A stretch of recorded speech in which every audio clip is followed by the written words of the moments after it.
barred from Twitch app. Now we're going to go to a disturbing story on the East Coast, GILGO Beach. Two victims have been formally identified. TANYA and her daughter TATIANA, who was 2 at the time. The mother was 26, a veteran. Thank you for joining me. Welcome to the Vault Excel.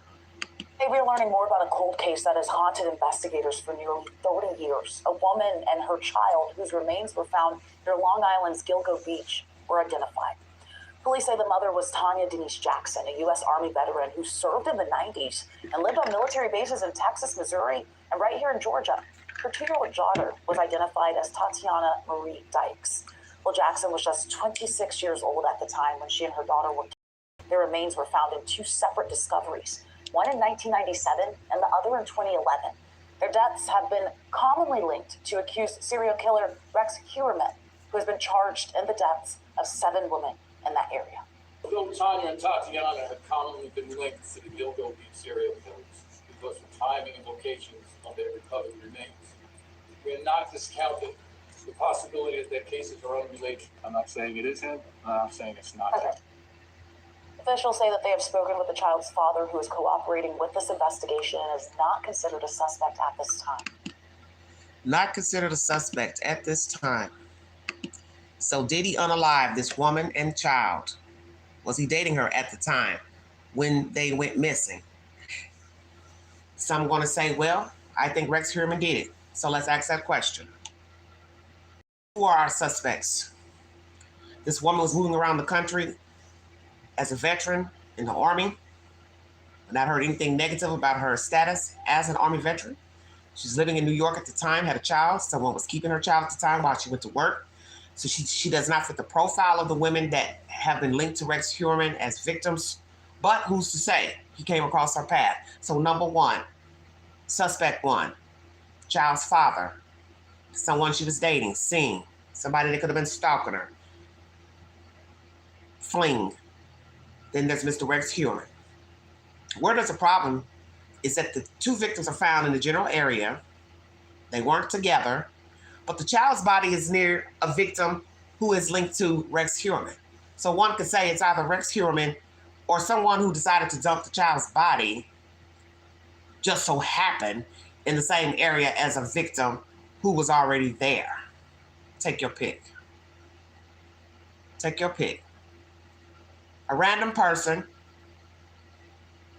killed both of these 2 women, or knew this lady and her child, drove them out there to GILGO Beach area, dumped the mother on one end, dumped the child on another end, and then the child just so happens to be buried near another dead person who has DNA linked to Rex Heuermann. You do the math. Because anybody with logic is going to ask the obvious question. What are the odds that a baby is dumped in the middle of nowhere where she does not live, doesn't know anybody there, allegedly, in the general area, and she's also buried near another dead person that she didn't know, allegedly. And that body has been linked to Rex Heuermann, who is currently incarcerated. And then her mother was buried in another location in the general area. And we see that many of the victims were wrapped in burlap, which was a common denominator linking the bodies together, because what are the odds that different victims would be, 1, located, 2, dead, and then wrapped in burlap, some dismembered. I do believe her body parts were dismembered, Miss Tanya. And so we have to ask the ultimate question. Was she a working girl and nobody knew it? Or somebody knew it? She obviously didn't have a lot of friends and family. She didn't deal with a lot of people from what's been reported. Why is that? Family strains. What type of life did she have before joining the military? What age did she join the military? How was she as a mother? Was she happy? Was she struggling? Could it be she met Mr. Heuermann, if indeed he's the suspect? She met him out on a run, an errand. He offered to help her, give her a ride. Hey, I see you're struggling. Do you need some help? Maybe she had a lot of parcels one day. He just so happened to be driving by. He caught her walking down the street, strolling her kid. I don't know. It's just more strange because of the type of women that he's murdered. They're all of Caucasian persuasion, petite, easy to overpower by a big guy.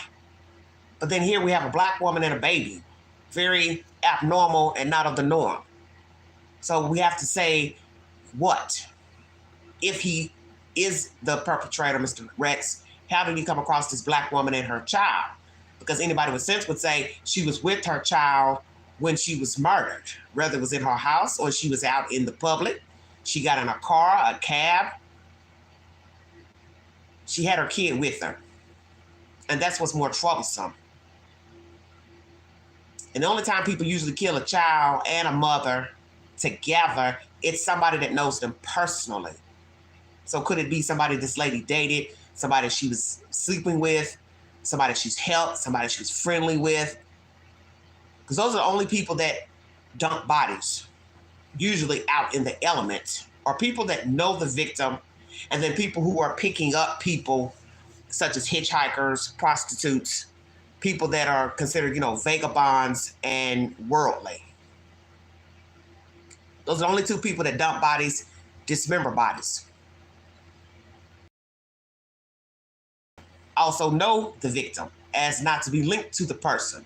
And the fact that she had a tattoo would lead you to believe, okay, it could be somebody that knew her. I don't know. But what is strange is that the child's remains were near the remains of another deceased person who has been linked to Rex Heuermann. That's very, very suspicious.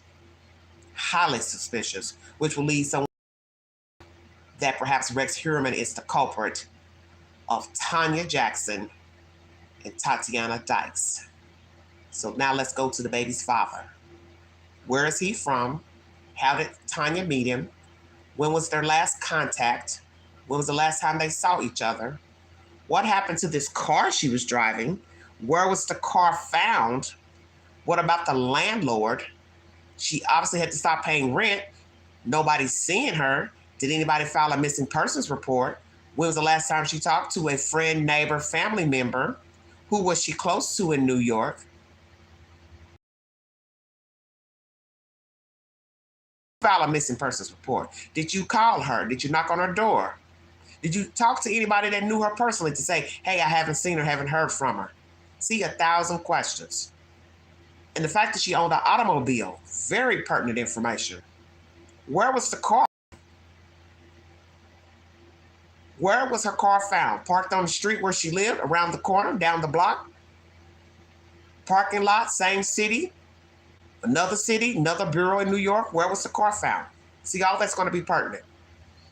What was found in the car? What was the state of the car? Doors locked, unlocked. Anything suspicious in the car, such as blood? In the car, in the trunk, what? What was the state of her apartment? Door locked, door unlocked. Things thrown about, looked like it was ransacked, what? Bedroom? What was the state of the bedroom? Living room? Bathroom? See, we'll never know because she was never found there. So when she probably stopped, they never heard from her, the landlord. Okay, we'll just seize the apartment, get rid of everything, throw it all in the dumpster or give it away to tenants, whomever. That's that. So anything vital that could have happened in her apartment, nobody's going to ever know because she wasn't there. She wasn't found there, unalive, she or her child. So where's the landlord, manager of the apartment complex where she was living? Where is the apartment complex where she was living? Is the landlord still alive where authorities can ask him or her questions about her demeanor, her attitude? Did she pay her bills on time? Was she behind on her rent? Was she on time with her rent? Was she a good tenant? Did they have any problems with her as a tenant? Any type of situations with her and her child, such as DHS report? It's going to be relevant to get to the bottom of what happened to this Black female and her toddler. And it's cruel and it's cold to want to unalive a human being. And it's not self-defense.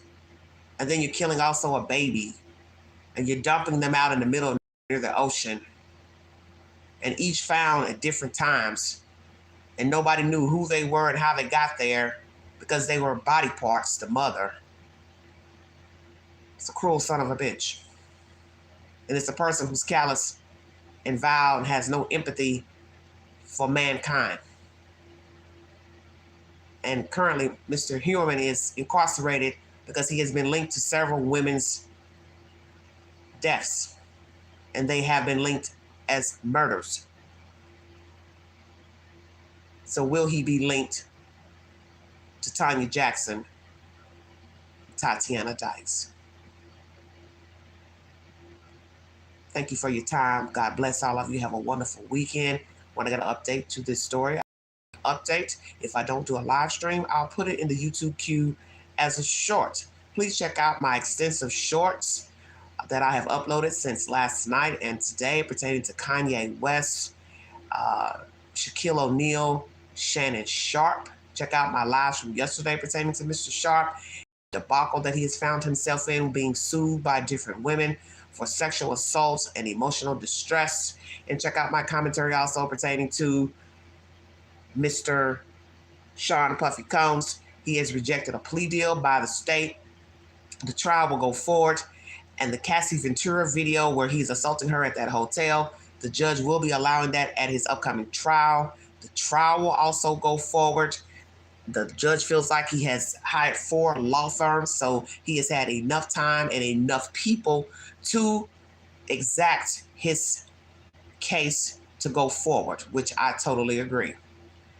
4 different law firms, you have enough people to gather evidence and go over evidence. So once again, he's rejected a plea deal, don't know what the plea deal entailed. It has not been released to the public, and the Cassie Ventura video will be allowed in court because the judge feels like it is relevant and pertinent information because the prosecution believes that incident that took place of him assaulting her was during a freak-off, which Sean has denied. And his attorneys feel like the video is out of context, sped up. But the point is, the man is assaulting the woman.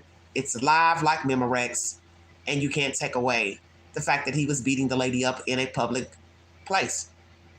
So it doesn't really matter who was there, who was in the room, what was going on in the room. The point is she left out of the room.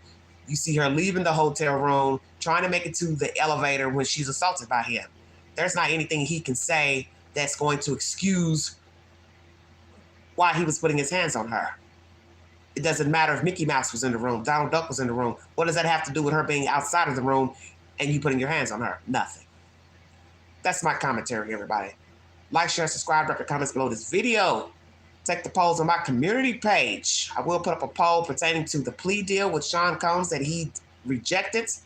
And if you'd like to donate to this great network, $sign Big Angie, 129 Cash App. Stickers and chats are always welcome during the live stream. Is Rex Heuermann the culprit for the murders of Tanya Jackson and her toddler daughter, Tatiana Dykes? His trial will start in August of 2025. Should he be offered a plea? And should he take a plea? We will see. Thank you for your time. Happy weekend, everybody. You have been listening to the Vault XL. Thank you.